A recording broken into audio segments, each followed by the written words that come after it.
what do they get when they drop their XRP or other digital assets into your organization?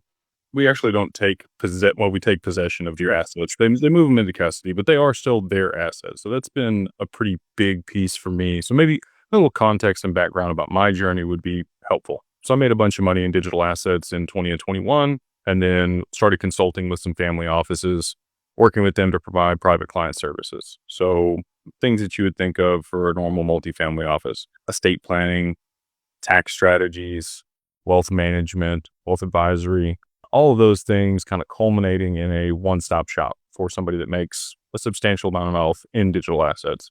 Yeah. And I have a very high conviction on XRP, which I think many people do, you as well.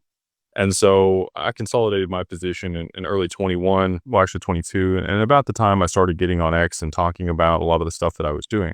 Over the last 2 years, we've worked to provide institutional custody for our clients, which you mentioned. And a lot of people are scared of a repeat of FTX or Celsius or Voyager exchanges.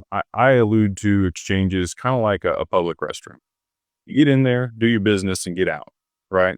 You're not hanging out or loitering in there. Yeah. So a lot of people want to move their assets somewhere that's safe, protected in their name, bankruptcy remote, segregated, and insured.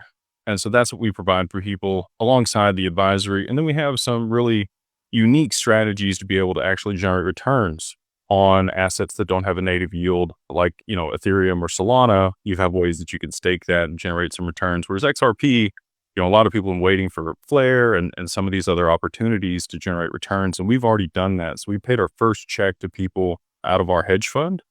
Nothing crazy, a little less than 1% was paid out to people over the quarter, but it's returns, free cash on your XRP, Yep. sat in institutional custody with all the assurances that you get from like a Schwab or Fidelity account.